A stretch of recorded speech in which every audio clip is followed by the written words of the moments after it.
ನಿನ್ನ ಸತತ ಶ್ರಮ ನಿನಗೆ ದೊಡ್ಡ ಸ್ಥಾನದಲ್ಲಿ ಕರ್ಕೊಂಡು ಹೋಗುತ್ತೆ. ನಿನ್ನ ಆತ್ಮಬಲ, ನಿನ್ನ ಕೆಲಸದ ಮೇಲಿರುವ ಪ್ರಾಮಾಣಿಕತೆ ನಿನ್ನನ್ನು ಉತ್ತುಂಗದ ಸ್ಥಾನದಲ್ಲಿ ಹೋಗಿಡುತ್ತೆ. ನಿನ್ನ ಗೆಲುವು ನಿನ್ನ ಸತತ ಪರಿಶ್ರಮಕ್ಕೆ ತಕ್ಕಂತಹ ಗೌರವ. ಅದು ಯಾರಪ್ಪನ ಸೊತ್ತು ಅಲ್ಲ. ಅದರ ಮೇಲೆ ನಿನಗಿರೋ ಹಕ್ಕು ಯಾವನಿಗೂ ಇಲ್ಲ. ನಿನ್ನಲ್ಲಿ ಅವಮಾನಗಳನ್ನು ಎದುರಿಸೋ ಸಾಮರ್ಥ್ಯ ಇದ್ದರೆ ಸನ್ಮಾನ ಕೂಡ ಸ್ವೀಕರಿಸೋ ಯೋಗ್ಯತೆ ಬಂದೇ ಬರುತ್ತೆ. ಯಾರ ಮಾತಿಗೂ ನೀನು ಹಂಚಬೇಡ, ಯಾರ ಆಸೆಯಂತೆಯೂ ನೀನು ನಡೆಯಬೇಡ, ಯಾರನ್ನು ನಂಬಿ ನೀನು ಬದುಕಬೇಡ. ಈ ಜೀವನ ನಿನ್ನದು ಅನ್ನೋದನ್ನು ಮರಿಬೇಡ.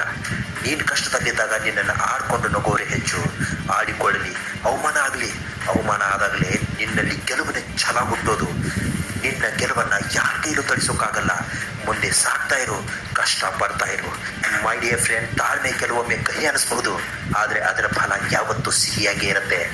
ನಿನ್ನ ಗೆಲುವಿಗೆ ನೀನೇ ಹಕ್ಕುದಾರ ಹೊರತು ಬೇರೆ ಯಾರು ಅಂಕು ಮಾತನಾಡಿ ನಿನ್ನನ್ನು ಹೀಯಾಳಿಸೋರು ನಿನ್ನನ್ನು ನೋಡಿ ನಗುವವರಲ್ಲ.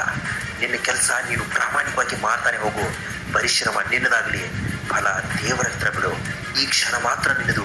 ಈ ಕ್ಷಣದಲ್ಲಿ ನೀನು ಸಂತೋಷದಿಂದ ಇರೋದನ್ನು ಕಲಿ.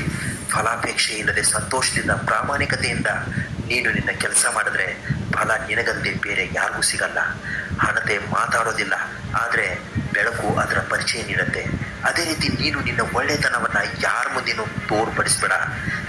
ನಿನ್ನ ಒಳ್ಳೆತನವೇ ಇಂದಲ್ಲ ನಾಳೆ ಸದ್ದು ಮಾಡೇ ಮಾಡುತ್ತೆ. ಒಳ್ಳೆಯವ್ರ ಜೊತೆ ಒಳ್ಳೆಯವನಾಗಿರು, ಕೆಟ್ಟವ್ರ ಜೊತೆ ಯಾವತ್ತೂ ಕೆಟ್ಟವನಾಗಿರಬೇಡ. ಯಾಕೆ ಗೊತ್ತಾಗೆಯ, ನೀರಿನಿಂದ ರಕ್ತ ತೊಳೆಯಬಹುದು, ರಕ್ತದಿಂದ ರಕ್ತ ತೊಳೆಯಲು ಸಾಧ್ಯ ಇಲ್ಲ. ಅರ್ಥ ಆಗಿದೆ ಅನ್ಕೋತೀನಿ. ನೋವಿನ ಬೆಲೆ ತಿಳಿದವರ ಹತ್ರ ಕಣ್ಣೀರಾಗಬೇಡ.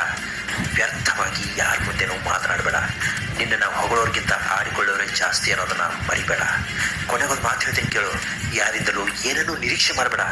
ಈ ನಿರೀಕ್ಷೆ ಅನ್ನೋದೇ ಮನುಷ್ಯನ ಸಂತೋಷವನ್ನು ಹಾಳು ಮಾಡಿಬಿಡುತ್ತೆ. ನೀನು ಇನ್ನೊಬ್ಬರ ಜೀವನದಲ್ಲಿ ಎರಡನೇ ಆಯ್ಕೆ ಆಗಲೇಬೇಡ ಗೆಳೆಯ. ನಿನ್ನನ್ನು ನಿರ್ಲಕ್ಷ್ಯ ಮಾಡೋರ ಬಗ್ಗೆ ಯಾವತ್ತೂ ಯೋಚನೆ ಮಾಡಬೇಡ.